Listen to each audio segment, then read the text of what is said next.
काफी देर हो चुकी थी और कमला अब तक नहीं आई थी। अदिति आज बस इंतजार में बैठी थी कि कमला आए और मैं उसकी खबर लूं। दरअसल कमला अदिति की मेड थी। घर का सारा काम पड़ा हुआ था। जैसे ही कमला आई, अदिति ने गुस्से में कहा, कमला, क्या घड़ी देखनी नहीं आती तुम्हें? कल भी देर से आई थी तुम और आज भी। कमला बोली, दीदी त्योहार का वक्त है ना, तो हर घर में काम बढ़ा हुआ है, इसलिए देर हो गई।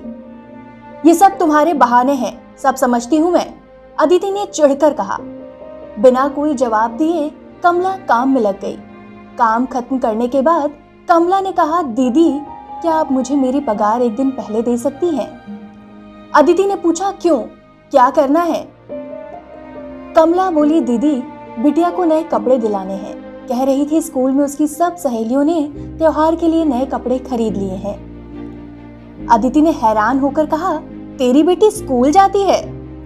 आंखों में चमक भरकर कमला बोली, हाँ दीदी, बहुत होशियार है हमारी बिटिया, हमेशा अच्छे नंबर लाती है, नाम रोशन करेगी हमारा।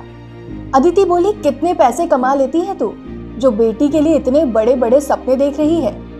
कमला ने कहा, दीदी ज्यादा नहीं, लेकिन एक छोटा सा सपना देखा है कि हमारी बिटिया हमारी तरह अनपढ़ न रहे और सम्मान के साथ सर उठाकर जिए। इस पर अदिति बोली, मेरी मान तो उसे भी अपने साथ काम में लगा ले, तेरी आमदनी भी बढ़ेगी और बोझ भी कम होगा। दीदी हम भूखे सो सकते हैं, लेकिन अपनी बिटिया को अपनी जैसी जिंदगी नहीं दे सकते। ये कहते हुए कमला चली गई। अदिति का बेटा अपनी माँ और कमला की सारी बातें सुन रहा था। कमला के जाते ही उसने तेज आवाज में गाने चला दिए। गानों की आवाज सुनकर अदिति अपने बेटे के कमरे में गई और उसे डांटते हुए कहा, 2 दिन बाद आईएएस की परीक्षा है और तुम पढ़ाई के वक्त गाने सुन रहे हो?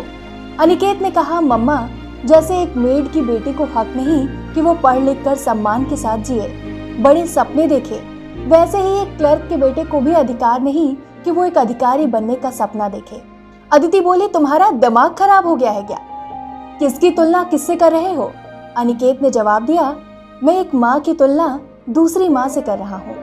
जिस तरह आप चाहती हैं मेरी जिंदगी, मेरा ओहदा पापा से ऊंचा हो, वैसे ही कमला चाची भी तो चाहती हैं उनकी बेटी की जिंदगी उनसे अच्छी हो। फिर वो गलत और आप सही कैसे? अनिकेत की बातें सुनकर अदिति को अपनी गलती का एहसास हुआ। उसने अनिकेत से कहा, बेटा तूने मुझे मेरी गलती का एहसास करा दिया। मुझे गर्व है कि मैं तुम्हारी माँ हूँ। कल कमला के आते ही मैं उससे माफी मांग लूंगी। बेटे ने कहा, मम्मा, अगर सचमुच आपको अपनी गलती का एहसास है तो आप माफी मांगने के साथ साथ कमला चाची को सहयोग दीजिए उनकी बेटी के सपने पूरे करने में। मैं ऐसा ही करूंगी बेटे। अगले दिन कमला को आने में फिर देर हो गई। वो डरी हुई अदिति के पास पहुंची और देर से आने की माफी मांगी। अदिति बोली, कोई बात नहीं, तुम जल्दी से काम कर लो, मुझे कुछ बात करनी है। सारे काम खत्म करके जब वो अदिति के पास गई तो अदिति ने उसे एक पैकेट देते हुए कहा कि तुम्हारी बिटिया के लिए नए कपड़े हैं मेरी तरफ से, और साथ में तुम्हारा पूरा वेतन भी। कमला हिचकिचाते हुए बोली, दीदी इसकी क्या जरूरत है? जरूरत है कमला, इसी बहाने में अपना अपराध कम करना चाहती हूँ। मैंने कल तुम्हारे सपनों का मजाक उड़ाया, मुझे माफ कर दो। बिटिया की पढ़ाई में कमी मत करना, मैं तुम्हारी हर संभव मदद करूंगी तुम्हारे सपने को पूरा करने में। ये बात सुनकर कमला की आंखों में आंसू आ गए। उसने कहा, दीदी हमने कोई बहुत अच्छा काम किया होगा कि आप हमें मिले, हम हमेशा आपके आभारी रहेंगे। तभी अनिकेत वहां आया और बोला, चाची आपको किसी का आभारी होने की जरूरत नहीं है, हम सब एक दूसरे पर एहसान नहीं कर रहे हैं, बल्कि इंसान होने का अपना दायित्व निभा रहे हैं। अनिकेत को ढेर सारा आशीष देकर कमला चली गई और इधर अनिकेत अदिति के गले लगते हुए कह रहा था, मम्मा मुझे गर्व है कि मैं आपका बेटा हूँ।